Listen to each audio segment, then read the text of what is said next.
Alhamdulillahi Rabbil Alamin. والصلاة والسلام على أشرف الأنبياء سيدنا ومولانا محمد بن عبد الله وعلى آله وأصحابه وسلم.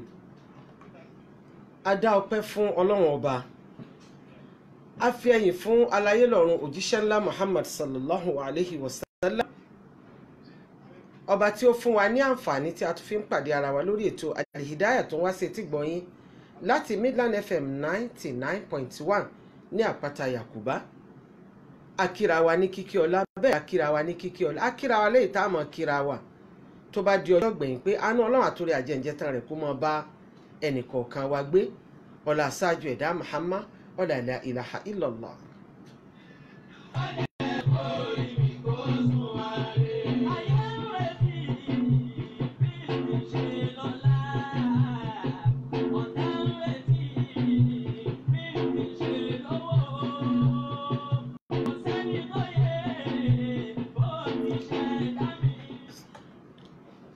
Àti gorí ètò Al-Hidayah náà nìyẹn.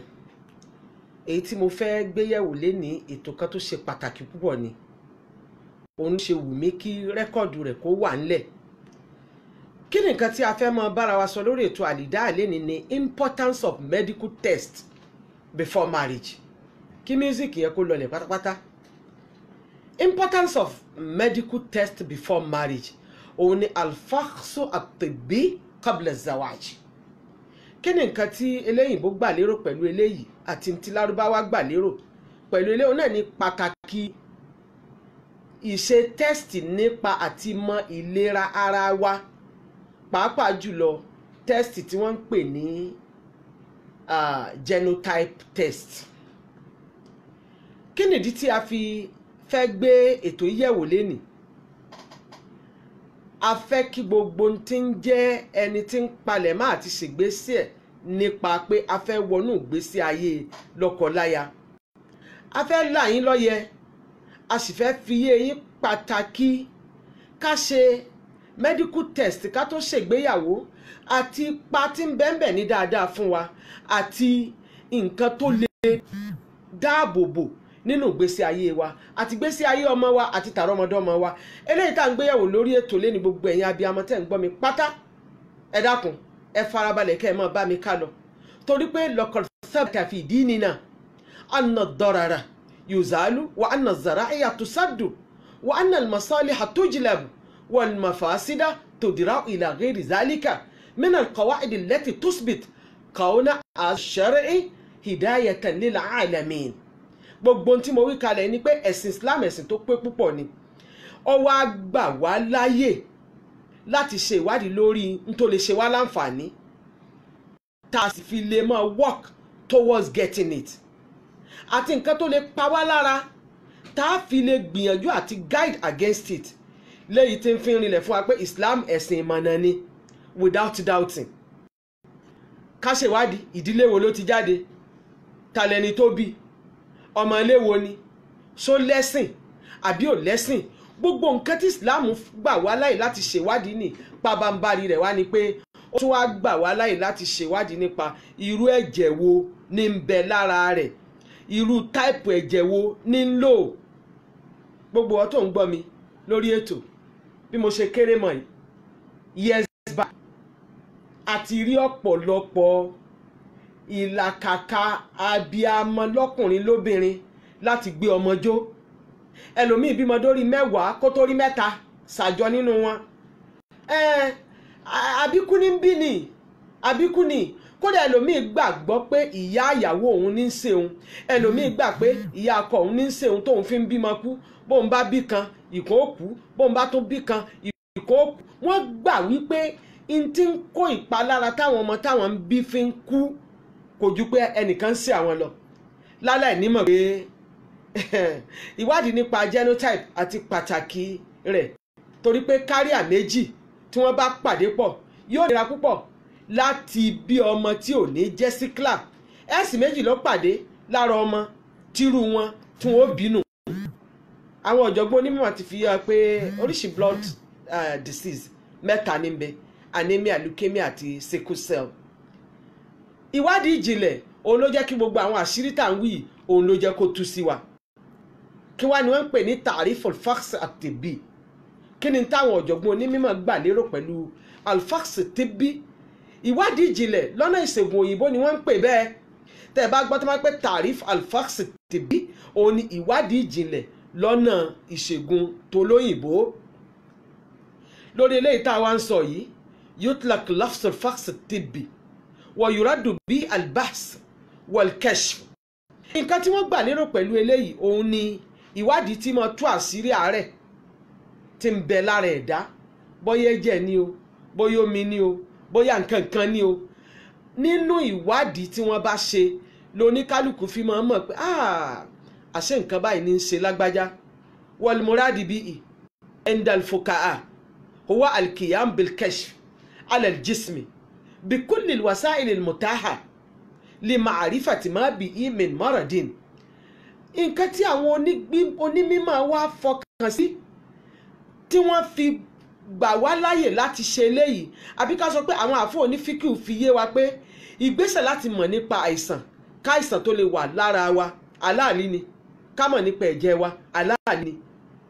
bẹ́ẹ̀ ni bẹ́ẹ̀ èèyàn bá wá mọ̀ nípa ẹ̀jẹ̀ rẹ̀ ẹni tí wọ́n wò sùsù tán ní àárẹ̀ ń ṣe ó ní shortage of blood ni bí wọ́n bá ṣèwádìí nípa irú ẹ̀jẹ̀ tí ń lò báwo ni wọ́n ṣe fẹ́ mọ̀ bọ́n bá ṣèwádìí nípa irú ẹ̀jẹ̀ tí ń bẹ lára rẹ̀ ọ̀nà wo ni wọ́n fi fẹ́ mọ̀ láti fún un ní ẹ̀jẹ̀ míì.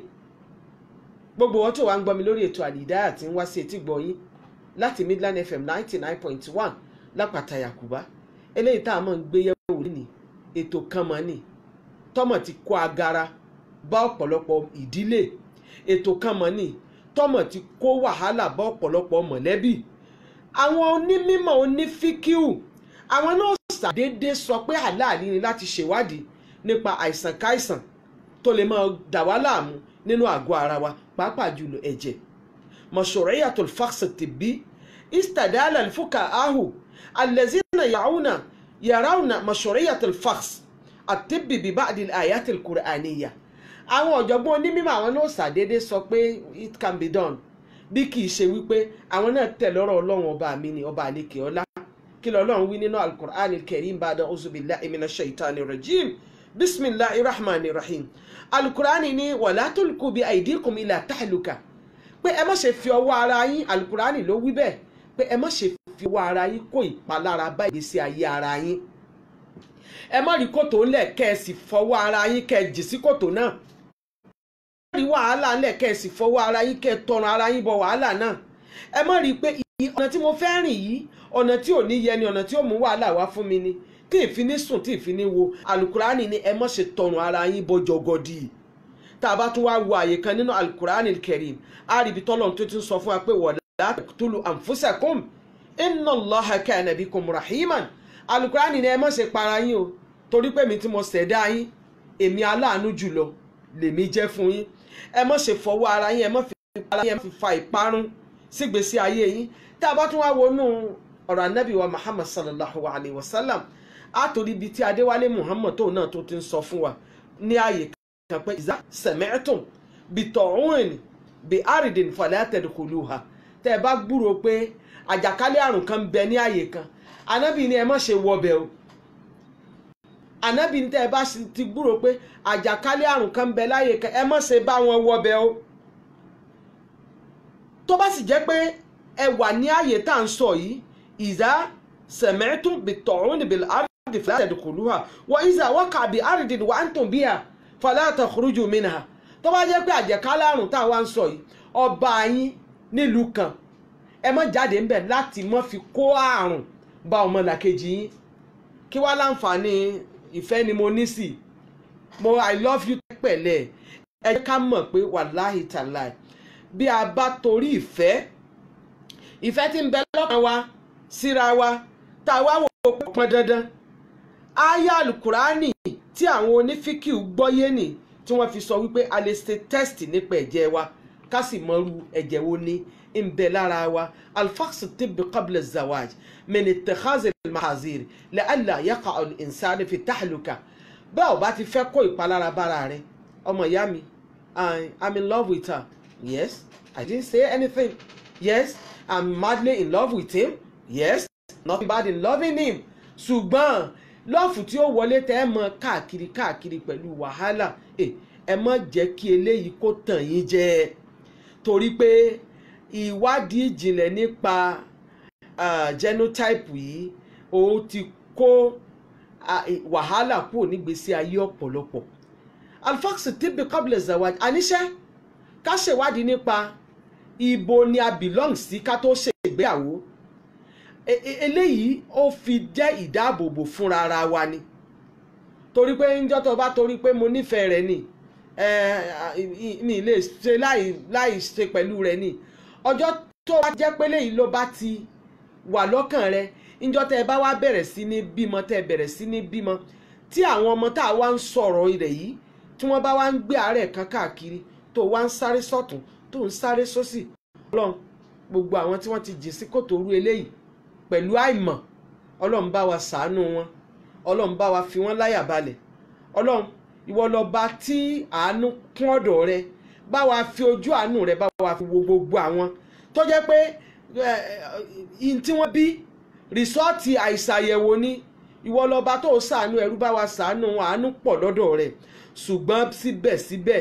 ẹ jẹ́ ká fi ọ̀pọ̀lọpọ̀ nǹkan yẹra wa tá a bá máa ṣe àyẹ̀wò wàláhì nǹkan tí ẹlòmíì ò gbé yọ kọjá bẹ́ẹ̀ mo láyọ̀ láti fi tọmọ ìyá mi kan ṣe àkàwé ó possible kó náà mọ̀ gbọ́ mi báyìí torí tí ó bá ṣe wá láǹfààní ká fi yéra wa tọmọ ìyá mi tí mo fẹ́ fi ṣàkàwé yìí ó wá bá mi àǹtí mo nídìí ìyàwó àwọn obìnrin dẹ̀ mọ́ wá ń bá mi páwọn nídìí ọkọ àwọn ọkùnrin míì náà wá ń bá mi a nídìí ìyàwó ọmọ ìyá mi yìí wá bá mi pé àǹtí mi mo nídìí ìyàwó àìmọye gbogbo orú nǹkan báyìí tẹ́ ẹ ti ṣe mo ló dá no problem nínú àwọn ọmọbìnrin tí wọ́n wá bá mi mo bá introduce rẹ̀ sí ọmọbìnrin yìí wọ́n jọ kúrò lọ́dọ̀ mi níjọ́ náà àbúrò mi tá à ń wí yìí ẹkùn ọ̀jẹran kàsí lórúkọ rẹ̀ ìnagijẹ rẹ̀ nu bóun bá ti róbìnrin báyìí tọ̀ bisimilayi wà lábarakátì láì ni ó fẹ́ràn obìnrin púpọ̀ ṣùgbọ́n gbàtọ́ lọ́n lóun ṣe àti sàánú ẹ̀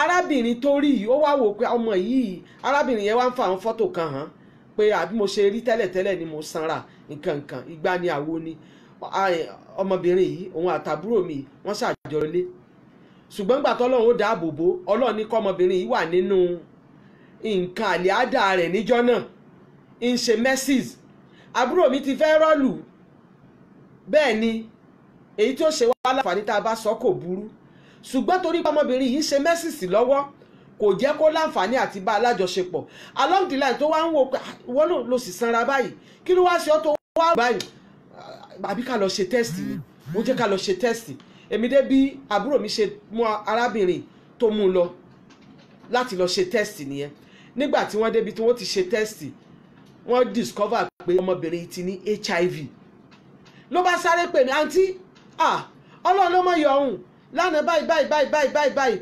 ọpẹ́lọpẹ́ pé ó ń ṣe nǹkan àlìádà lọ́mọ nítorí eléyìí náà kó mọ̀ jẹ́kọ̀ọ́ fún ọ kó sì jẹ́kọ̀ọ́ fún gbogbo tí ń jẹ́ ọkùnrin pé ìbáṣepọ̀ láì tí ì sora ẹni pọ̀ fúnra ara rẹ̀ haramu ni ká tó wá aṣọ ẹni tó orí sọ́dí ńlẹ̀ báyìí mo fi eléyìí mo fi ṣàkàwé fúnra wa pé for yushra lahum alfaqsu tibbi qabla zawaj liyaqiya anfusahuma wa zurriyatihima min ad-dimar wa su'ul masir tí ò bá jẹ́ pé wọ́n lọ ṣe àyẹ̀wò ẹ̀jẹ̀ gẹ́gẹ́ bá ti wí síwájú ṣe mọ̀ pé ọmọkùnrin yìí yóò ti kó sínú wàhálà ayé kọ́nà ọba nínú àánú rẹ̀ kó síjú àánú rẹ̀ wè mí kó síjú àánú rẹ̀ gbogbo ìwọ náà tó ń gbọ́ mi lórí ètò.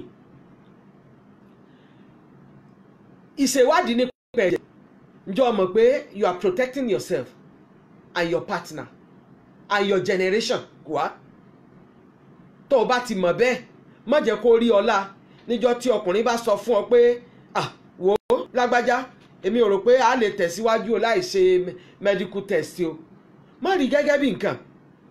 Àwọn ọ̀jọ̀gbọ́n oníṣẹ̀rí àfiyé wa pé nínú tó lè jẹ́ mọ́jẹ̀mú pé ìfẹ́ ọ òun ni ìwádìí nípa ẹ̀jẹ̀ ara wa. Kọkùnrin ó wádìí nípa ẹ̀jẹ̀, kóbìnrin náà ó wádìí nípa ẹ̀jẹ̀ ọkùnrin. Wọ̀bí azi àdìlà wọ̀ náhùwìà pẹ̀lú àwọn àyá alukurani tá a ti kàkalẹ̀ síwájú àtàkàwé tànábì Muhammad sallallahu alayhi wa sallam tá a fi kún. Kọ́ọ̀lù àwọn ọ̀jọ̀gbọ́n onífíkì ń fi yé wa pé yushra'u al-fakhs tibbi qabla az-zawaj hatta yatma'inna kullu min zawjayni ala sahibihi wa tatahaqqaq lahuma maqasidu an-nikah allati minha al-muhafazatu ala an-nasl ijadan wa ibqa'an. Àwọn ọ̀jọ̀gbọ́n onímímọ̀sẹ́ wọ́n ti fi yé wa pé abẹ́ ò bá ṣe fáṣù tíbi nǹkan tá ànábì lòun fẹ́ lára wa kò ní ṣẹlẹ̀. níta ànábì lòun fẹ́ lára wa ni pé tanakahu wa tanasalu fa inni muba'ibikumul umam yawmal qiyamah. ànábì ní ẹ máa fẹ́ra yín kẹ́ ẹ máa bí sí kẹ́ ẹ máa pọ̀ sí torí pé tó bá dọjọ́ gbèǹde àlìkìyámọ̀ nǹkan mo fẹ́ fi yín ṣe fáàrí bẹ́ẹ̀ mo fẹ́ fi yín yangàn. níjọ́ tá a bá ti wá ṣèwádìí débi tó wá jẹ́ pé àwa ń bímọ lé ní tere èjì tere ọ bẹ̀rẹ̀ sí ní kú ṣe é mọ̀ pé tí ànábì fẹ́ lára wa yóò sọnù àní láǹfààní àti gbérú ẹ̀ kalẹ̀ sallallahu alayhi wa sallam. tọ́ ká tó wá fi yéra wa lórí ètò lẹ́nì pé ash-shurut fi an-nikah hiya ma yashtaritu ahadu zawjayn ala al-akhar. májẹ̀mú ọkùnrin lè gbé májẹ̀mú kalẹ̀ obìnrin lè gbé kalẹ̀ mo ti wí síwájú. There was time tí arábìnrin kan tí ó ṣe wedding pẹ̀lú ọkọ ẹ̀. Arábìnrin yìí gbà tán dé ojú agbo yín wá ń sọ pé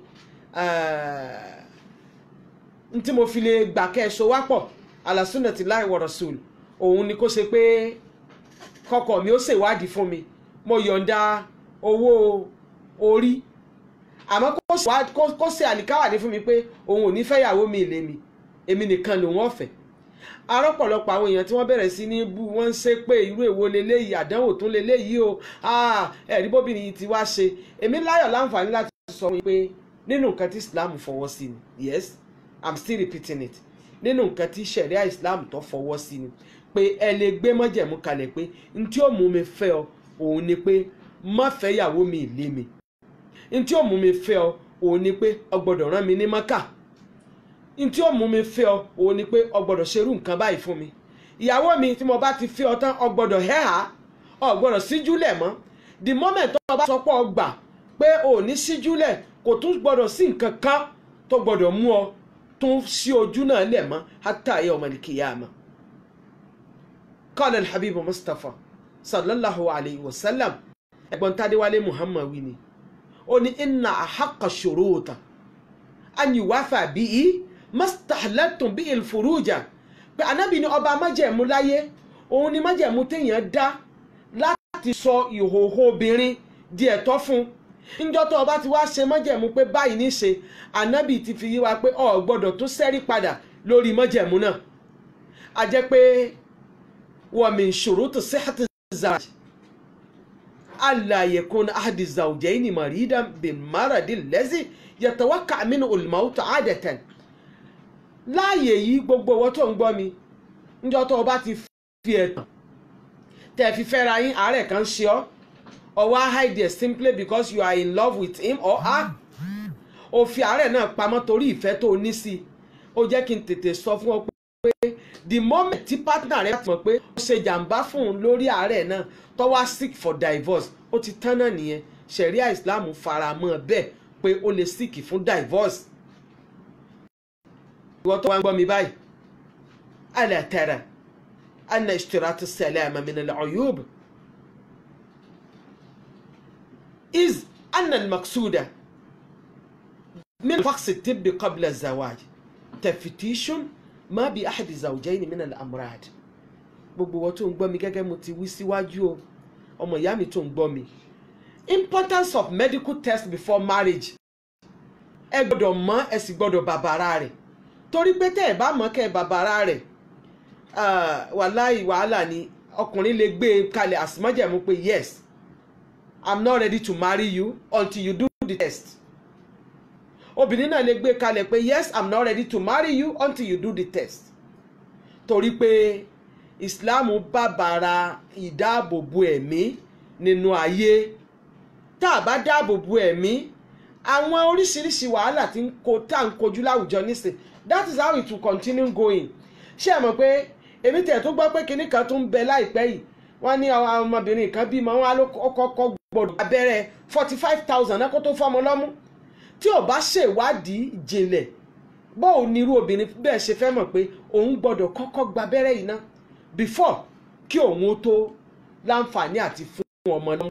Ẹ rí i pé nǹkan ń ṣe wá láwùjọ wa. Àbíkú ni lágbájá ní pa mí lọ́mọ, tàmẹ̀dò ní pa mí lọ́mọ, adúrú gbogbo wàhálà yìí, ìkúnlẹ̀ mẹ́wàá lèmi nìkan ṣe. What is the necessity of ìkúnlẹ̀ mẹ́wàá kò rí gbẹ́jọ́?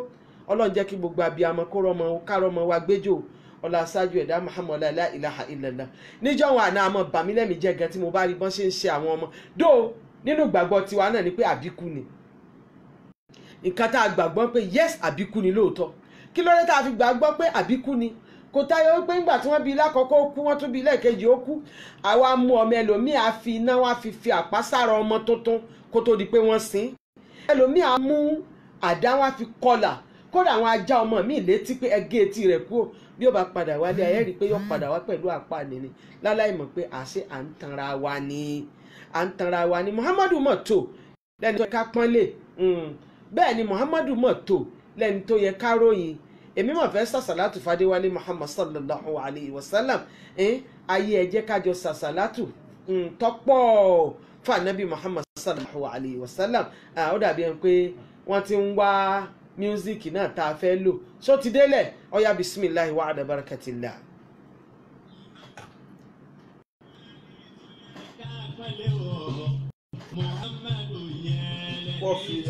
Ẹfún lóhùn fún mi, ẹfún míúsíkì ẹ lọ. Muhammadu tó lẹ́ni tó yẹ ká pọ́nlé o. Muhammadu yẹ tí a lè ròyìn. Ayé ẹja jọ sàṣàlátù ọ̀rọ̀ wa lè dá sí i. Ṣé ìdájí ààrẹ ìtẹ́sí kásìrì bí sọ̀lá tí àlá Muhammad ayé sọ̀lá ìtàfà Fún mi ní iPad gan, just one minute to put out music. Mi ti mọ type of program ti ṣe gan.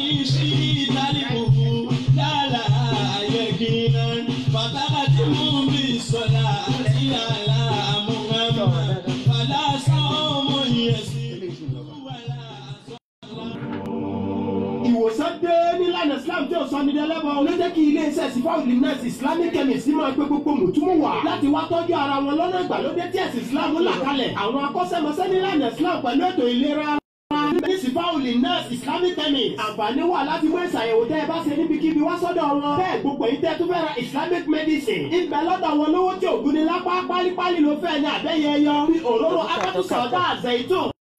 Mawuri wari tama sí rose water, turmeric oil and soap, garlic oil and soap náà ń bẹ. Àwọn pẹ̀fíìmù àti tùràrí lónìrànà náà ń bẹ lọ́dọ̀ wọn. Tètè dìde kíyà kó o máa bọ̀ wá sí Sifaul Nas Islamic Chemist tó wà ní ilé gàgàrà sọ 15 Ìlọrin East Complex tó wà láàrin Maraba first gate sí Maraba second gate dára Ìlọrin ní ìpínlẹ̀ Kwara. O lè pe Sifaul Nas Islamic Chemist sórí nọ́mbà yìí 08062621162 tàbí kó kàn sí wọn lórí Gmail wọn Sifaul Nas Islamic Chemist at gmail.com. Sifaul Nas Islamic Chemist ló sọ wípé ìlera dìrọ̀rùn pẹ̀lú ògbódò Allah. Tó Sifaul Nas Islamic Chemist wọ́n lè ti gbọ́ ìpolówó wọn ni kò sí fẹ́ẹ̀kì ògùn lọ́dọ̀ tiwọn. Ẹ kàn sí wọn, ó dá mi lójú pé ìdùnnú àti ayọ̀ ni ẹ bá ń bẹ̀ inshallah. Tó ẹ jẹ́ ká tún yà nẹ́bí lẹ́ẹ̀kan sí kó tó di pa àmọ̀ tẹ̀síwájú lórí ètò ìdáàbàjọ yìí tá à ń gbéyẹ̀wò lénìí nípa genotype.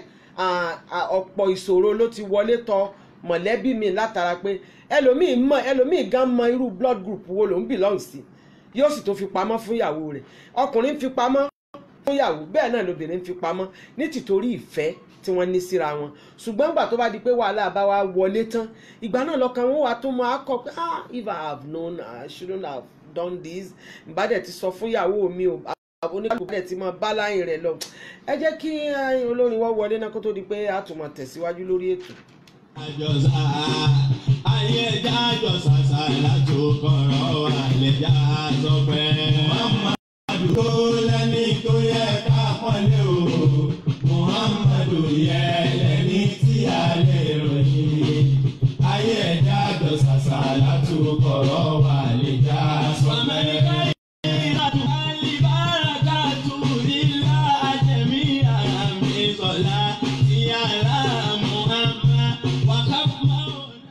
sallallahu alayhi wa sallam sallallahu alayhi wa sallam sallallahu alayhi wa sallam ẹ bá a sàṣàlátù tó pọ̀ fadéwálé Muhammad lọ́dẹ̀dẹ̀ yín bẹ́ẹ̀ jẹ́ kó tún lọ sókè lẹ́ẹ̀kan sí i.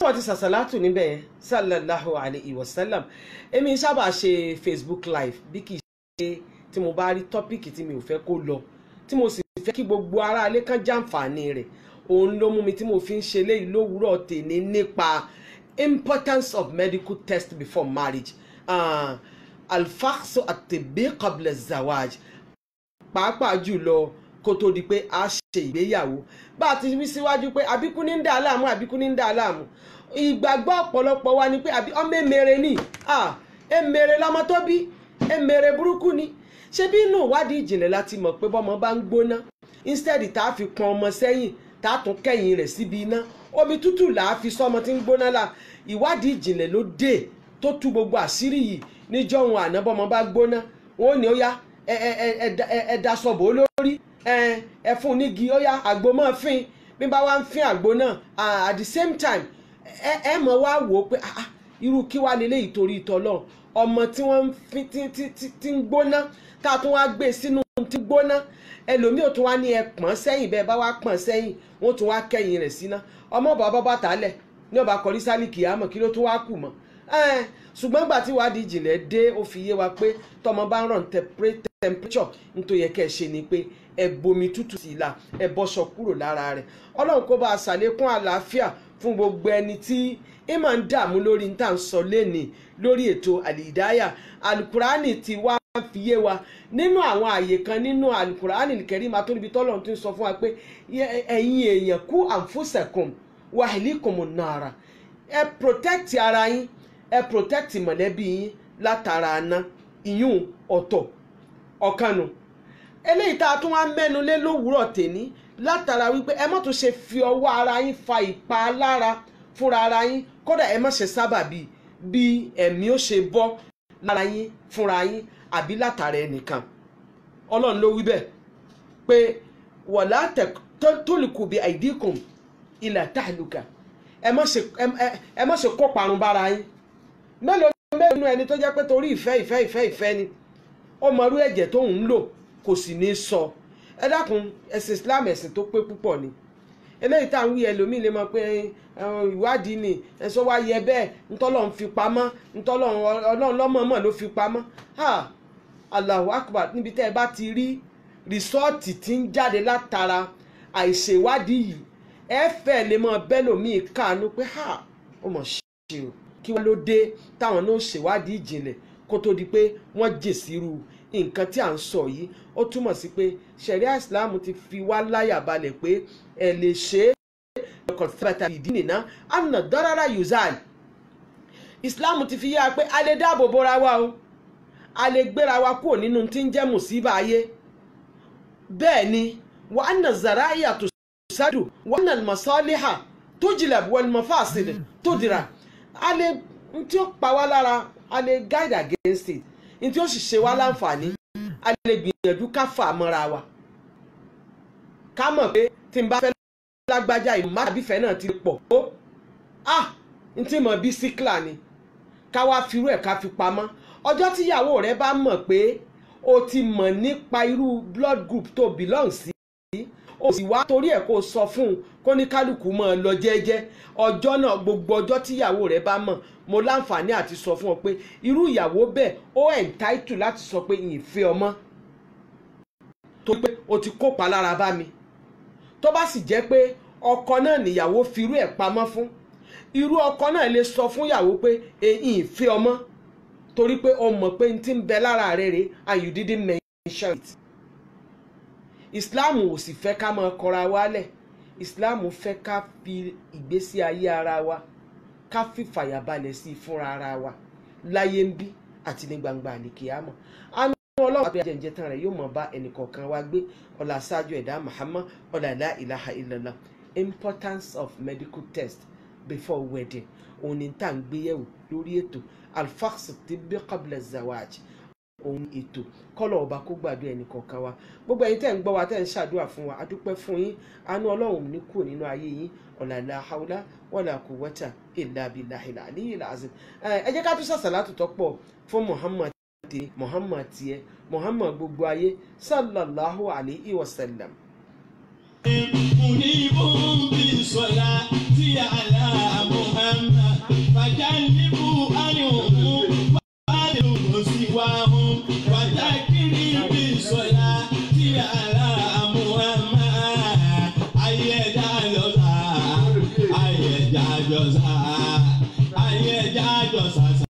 tó kọ̀rọ̀ wà lẹ́jà tọpẹ́.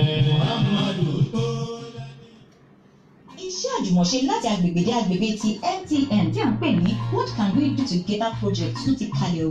Èyí ni ọdún kẹrin tí a ti ń ṣe àwọn ìjùmọ̀ṣe wọ̀nyí láì dáwọ́ dúró. Àwọn